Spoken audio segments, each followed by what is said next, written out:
Hello दोस्तों, स्वागत है आपका मेरी एक नई कहानी में। मेरी शादी को 20 दिन रह गए थे। एक रात ऑफिस से वापस आते वक्त रास्ते में बहुत तेज बारिश शुरू हो गई। मैं किसी गाड़ी का इंतजार करने लगी कि एक कार सामने खड़ी हो गई।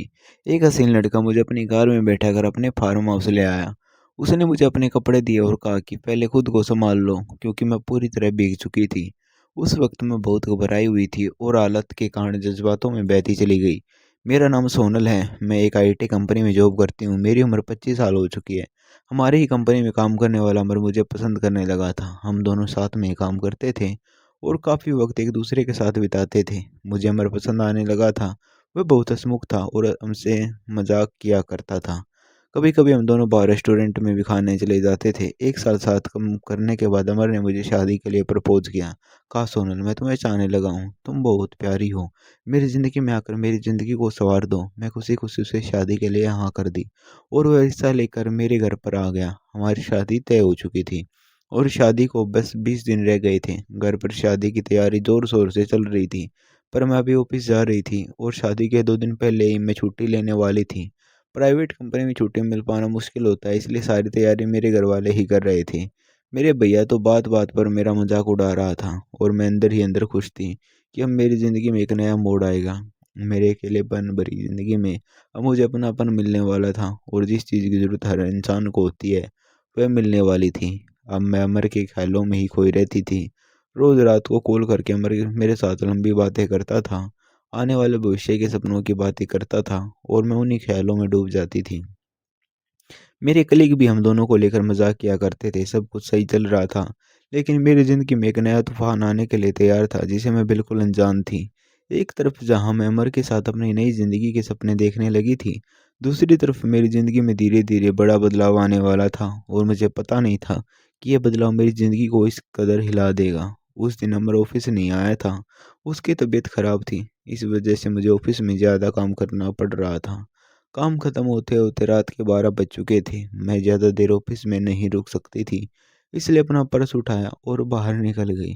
फिर मैं सड़क पर खड़ी होकर ऑटो का इंतज़ार करने लगी थी, लेकिन तभी मौसम और ज़्यादा ख़राब हो गया और तेज़ बारिश शुरू हो गई। खड़े होने के लिए कोई जगह नहीं थी, इसलिए मैं बारिश में भीगने लगी थी। इतनी रात हो जाने के कारण मुझे ऑटो नहीं मिल पा रहा था और मैं खड़ी-खड़ी परेशान होने लगी थी। मैं पूरी तरह भीग चुकी थी, तभी मेरे सामने एक बड़ी सी कार आकर खड़ी हो गई। कार की खिड़की से एक नौजवान ने कहा, गाड़ी के अंदर आ जाओ। मैंने उसे देखा तो पहचान लिया। यह मेरे ऑफिस का नहीं था, बल्कि सामने वाले ऑफिस में काम करता था। कई बार लिफ्ट में आते जाते मैंने उसे देखा था।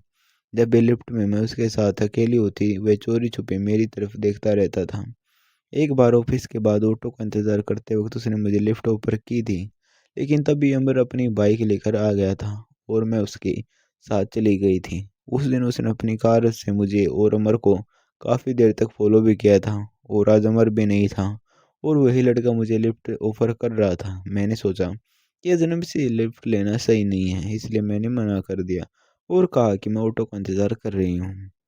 इतने में वह नौजवान गाड़ी से बाहर आया और बोला, रात के 12 बज चुके हैं। इतनी रात और इस मौसम में ऑटो नहीं मिलेगा। तुम मेरे साथ चलो। थोड़ा सोचने के बाद मुझे लगा कि इस हालत में मदद लेना ही सही रहेगा और मैं उसकी गाड़ी में बैठ गई। उसने कहा, तुम बहुत भीग चुकी हो। मेरा घर पास ही है। पहले खुद को संभाल लो, फिर मैं तुम्हें घर छोड़ दूंगा। ठंड की वजह से मैं काँप रही थी। वह मुझे अपने घर ले आया और तुरंत मुझे तौलिया पकड़ा दिया। फिर अपने कमरे में ले जाकर अपने कपड़े दिए और कहा, तुम आराम से बदल लो। वह बाहर चला गया था। मैं खुद को संभाल रही थी, तभी मुझे सामने ये हेयर ड्रायर दिखा, तो मैंने बाल सुखा लिए। इसमें थोड़ा समय लग गया। इसी दौरान मैं अपने गीले कपड़े बदल रही थी कि गलती से वह कमरे के अंदर आ गया। उसने मुझसे मुझे ऐसे हालत में देख लिया और तुरंत सॉरी कहकर बाहर चला गया। मेरी हालत बहुत ख़राब हो चुकी थी। मैंने जल्दी से कपड़े पहन लिए, लेकिन उसके कपड़े मेरे साइज़ के नहीं थे, इसलिए मैंने खुद को जैसे-तैसे सँभाल लिया। जब मैं बाहर आई तो उसने फिर से माफ़ी माँगी और कहा कि उसने दरवाज़ा खटखटाया था, लेकिन मैं सुन नहीं पाई थी। सच कहूँ तो उस वक़्त मैं बहुत डिस्टर्ब थी। उसने कहा कि मेरे कपड़े मशीन में डाल देते हैं, थोड़ी देर में सूख जाएँगे, फिर तुम आराम से घर जा सकती हो। उसने मेरे कपड़े सूखने के लिए डाल दिए और कहा, चलो कुछ खा लेते हैं। हम दोनों किचन में गए। वह चाय और हल्का-फुल्का खाना बनाने लगा। खाना खाते वक़्त वह बार-बार मेरी तरफ देख रहा था। तभी मुझे एहसास एहसास हुआ कि मेरी शर्ट ठीक से बंद नहीं थी। जैसे मुझे ये बात समझ आई, वह थोड़ा करीब आ गया और बहुत सहज तरीके से मेरी शर्ट को ठीक कर दिया। उस पल हमारी धड़कनें तेज हो गई। मैं खुद भी नहीं समझ पा रही थी कि मेरे दिल में क्या चल रहा था। उसने कहा, मैं तुम्हें एक पजामा दे देता हूँ ताकि तुम ज़्यादा सहज महसूस कर सको। वह मेरे लिए पजामा लेकर आया। मैं उसे लेकर कमरे में गई, लेकिन घबराहट में दरवाज़ा बंद करना भूल गई। उसी दौरान वह वहाँ आ गया। हम दोनों के बीच एक अजीब सा सन्नाटा और खिंचाव पैदा हो गया। वह मेरे बहुत करीब आ गया और उस पल हम दोनों जज्बातों में बह गए। मैं खुद पर काबू नहीं रख पाई और वह भी उस पल को संभाल नहीं सका। कुछ देर तक हम दोनों उस भावनात्मक भाव में रहे, लेकिन अचानक मुझे अपनी आने वाली शादी का ख्याल आ गया और मेरी आंखों से आंसू निकल आए। मैंने खुद को संभालते हुए कहा कि ये सब गलत है और मैं यहीं रुक जाना चाहिए। उसने अपना नाम आकाश बताया। ये नाम सुनते ही मैं चौंक गई, क्योंकि आकाश हमारे बगल वाले ऑफिस का सीईओ था और अक्सर उसे मैं बिल्डिंग के आसपास और लिफ्ट में देखती थी, लेकिन कभी ध्यान नहीं दिया था। मैंने कहा कि हमें इससे आगे नहीं बढ़ना चाहिए। मेरी आंखों में आंसू देखकर वह रुक गया और बिना कुछ कहे कमरे से बाहर चला गया। उसने अपनी हद नहीं पार की और मैंने राहत की सांस ली। मैं जल्दी से तैयार हुई, देखा कि मेरे कपड़े सूख चुके थे। मैं अपने कपड़े पहनकर बाहर आ गई। आकाश मुझसे नजरें नहीं मिला रहा था, लेकिन मैं उसे कुछ कहना चाहती थी। वह बिना मेरी तरफ देखे बोला, चलो तुम्हें घर छोड़ देता हूँ। उसने दो छाते उठाए और हम कार में बैठ गए। रास्ते भर मैं चाहती थी कि वह कुछ बोले, लेकिन वह खामोश रहा। मेरे घर के पास पहुंचकर उसने कहा, चाहो तो छाता रख सकती हो। फिर उसने अपना कार्ड मुझे दिया। मैं उसका चेहरा देखती रही, लेकिन मैं चुप रहा। अचानक न जाने क्या हुआ, मैं उसके पास झुकी और उसके गाल खोल के से छू लिया। वह मुझे कुछ पल तक देखता रहा, फिर मैं गाड़ी से उतरकर घर चली गई। अपने कमरे में जाकर काफ़ी देर तक यही सोचती रही कि आज ये सब कैसे हो गया। तभी मैंने उसका कार्ड देखा, उस पर उसका नंबर था। बिना ज़्यादा सोचे मैंने उसे कॉल कर दिया। उसने फ़ोन उठाया तो मैंने कहा, मैं सोनल बोल रही हूँ। आज जो कुछ भी हुआ, उसने कहा, मैं भी उसी के बारे में सोच रहा हूँ। वह पल मेरी ज़िंदगी का बहुत ख़ास हिस्सा बन गया है। जाने क्यों मेरे दिल में उसके लिए एक अजीब सा खिंचाव पैदा हो गया था। उसी सोच में मैं सो गई। अगले दिन सुबह उठकर मैंने उसे गुड मॉर्निंग मैसेज भेजा। वह शनिवार था और छुट्टी का दिन था। उसने पूछा, आज क्या कर रही हो? मुझे शादी की शॉपिंग में जाना था, लेकिन मैंने लिख दिया कि मैं फ्री हूँ। उसने कहा, दोपहर के खाने पर आ जाओ। मैंने घड़ी देखी, 10 बज चुके थे। मैं तैयार होकर मम्मी पापा से कहकर निकल गई कि शॉपिंग जा रही हूँ। मन में उलझन थी कि मुझे अमर से मिलना है, लेकिन इससे पहले मैं आकाश से बात करना चाहती थी। 12 बजे तक मैं उसके घर पहुँच गई। वह मुस्कुराकर मुझे अंदर ले आया और कहा, पहले खाना खाते हैं फिर बात करेंगे। खाना खाने के बाद मैंने साफ शब्दों में कहा, आकाश, कल जो कुछ भी हुआ वो हालात की वजह से था। मेरी शादी तय हो चुकी है और 19 दिन बाद मेरी शादी है। मेरी बात सुनकर उसके चेहरे पर गुस्सा साफ नजर आने लगा था, जैसे वह मुझे खोना नहीं चाहता हो। मेरे मन में एक सवाल उठने लगा, क्या वह मुझसे प्यार करता है? यह सोचकर मैं वहां से जाने लगी। तभी उसने मेरा हाथ पकड़ लिया और कहा, अगर तुम्हारा इरादा कभी बदल जाए तो मैं तुम्हारा यही इंतजार करूंगा। उसकी आंखों में मेरे लिए गहरी मोहब्बत साफ दिखाई दे रही थी। उसके उस एक स्पर्श से मेरे अंदर अजीब सी बेचैनी और हलचल शुरू हो गई थी। मैं खुद से ही सवाल कर रही थी कि मैं इतनी कमज़ोर क्यों पड़ती जा रही हूँ। मेरा दिल तेज धड़कने लगा और बिना कुछ सोचे समझे मैं उसके और करीब चली गई और उसे कसकर गले लगा लिया। वह पल मेरे लिए किसी पागलपन से कम नहीं था। ऐसा लग रहा था जैसे मैं खुद पर से अपना नियंत्रण खोती जा रही हूँ। बहुत मुश्किल से मैंने खुद को संभाला और उससे अलग होकर वहाँ से बाहर निकल आई।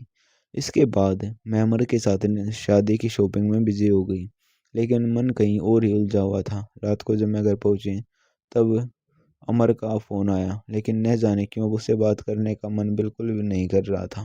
पहले जो अपनापन और रोमांस हमारी बातों में होता था, वह मुझे महसूस नहीं हो रहा था। मैंने बहाना बनाकर कहा कि मैं बहुत थकी हुई हूँ, कल बात करेंगे, और फ़ोन रख दिया। उसके बाद न चाहते हुए मैंने आकाश को कॉल कर दिया। आकाश ने फ़ोन उठाते हुए पूछा, आज पूरा दिन क्या किया? मैंने उसे बताया कि मैं उमर के साथ शादी की शॉपिंग में व्यस्त थी। ये सुनकर वह कुछ पल चुप रहा, फिर बोला कि वह सारा दिन मेरे ख्यालों में ही खोया रहा और वह ख्याल उसके दिल से निकल ही नहीं रही। उसने मुझसे पूछा कि अगर कल फ्री हो तो लंच पर आ जाऊं। मैंने साफ मना करते हुए कहा कि मेरी शादी होने वाली है और मुझे इस तरह मिलना नहीं चाहिए। ये कहकर मैंने फ़ोन रख दिया। लेकिन शायद मेरे दिल का फैसला मेरे दिमाग से अलग था, क्योंकि अगले ही दिन ठीक 12 बजे मैं खुद को फिर उसके दरवाजे पर खड़ी पाई। आकाश मुझे देखकर मुस्कुरा दिया और बिना कुछ कहे मुझे अंदर बुला लिया। खाना खाने के बाद हम दोनों सोफे पर बैठ गए। वहाँ एक अजीब सी खामोशी थी जो बहुत कुछ कह रही थी। तभी अचानक वह भावनाओं में बह गया और मुझसे अपने दिल की बात कहने लगा। उसने कहा, तुम तो कह रही थी कि नहीं आओगे, फिर आज यहाँ कैसे आ गए? क्या तुम भी वही महसूस करती हो जो मैं करता हूँ? तो फिर ये दूरी क्यों है? इस दूरी को मिटा देते हैं। उसकी बातों में मैं धीरे धीरे खोती चली गई, उसके जज्बातों को महसूस करने लगी। उस पल में मैं इस कदर उलझ चुकी थी कि सही गलत का फ़र्क करना मुश्किल हो गया। मुझे ऐसा लगा जैसे मैं पूरी तरह उसके करीब आ चुकी हूँ। जब मुझे होश आया तो बहुत देर हो चुकी थी। मेरी शादी में अब सिर्फ 18 दिन रह गए थे और मेरा मन पूरी तरह आकाश की ओर झुक चुका था। आकाश ने मुझसे कहा कि अब तुम मेरी हो और मैं तुम्हें किसी भी हाल में छोड़ नहीं सकता। ये कहकर वह मुझे अपने साथ कार में बैठाकर सीधे मेरे घर ले आया और बिना किसी झिझक के घर के अंदर चला गया। उसने मेरे मम्मी-पापा को आवाज़ दी। जब वे बाहर आए तो उसे देखकर हैरान रह गए। आकाश ने अपने आप परिचय दिया और बहुत दृढ़ आवाज़ में कहा कि आपकी बेटी और मैं एक-दूसरे से गहराई से जुड़ चुके हैं और अब अलग नहीं रह सकते। उसकी ये बात सुनकर मेरा चेहरा शर्म और घबराहट से लाल हो गया। मैं सोच रही थी कि उसने मेरे मम्मी-पापा के सामने ये सब कैसे कह दिया। मेरे मम्मी-पापा हैरानी से मुझे देखने लगे और बोले कि मेरी बेटी की तो कुछ ही दिनों बाद शादी होने वाली है। तभी आकाश ने अपनी जेब से एक छोटी-सी डिब्बी निकाली और उसे खोला। उसमें रखा सिंदूर मेरे सामने कर दिया। उसने मेरे माथे की ओर हाथ बढ़ाया और कहा, "अब से सोनल मेरी जीवन साथी है।" उसने मेरा हाथ थामा और मुझे अपने साथ ले गया। उस पल में जैसे हालत के तेज बहाव में बहती चली गई। अमर का दिल टूट चुका था क्योंकि हमारी शादी टूट गई थी। मेरे मम्मी-पापा को भी समझ नहीं आ रहा था कि ये सब अचानक कैसे हो गया और मैं खुद को नहीं समझा पाई कि किस तरह मैं एक अनजान से मिले इंसान के इतना करीब चली गई। ये अपनी तय शादी छोड़कर उसके साथ नई राह चुन ली। शायद यही मोहब्बत होती है जिसमें इंसान कई बार अपने होश-हवास खो बैठता है और मेरे साथ भी कुछ ऐसा ही हुआ। दोस्तों, कहानी कैसी लगी कमेंट करके ज़रूर बताना और अब तक चैनल सब्सक्राइब नहीं किया है तो वो भी कर लो। मिलते हैं कल फिर आपके साथ किसी एक और नई रोमांचक कहानी में। तब तक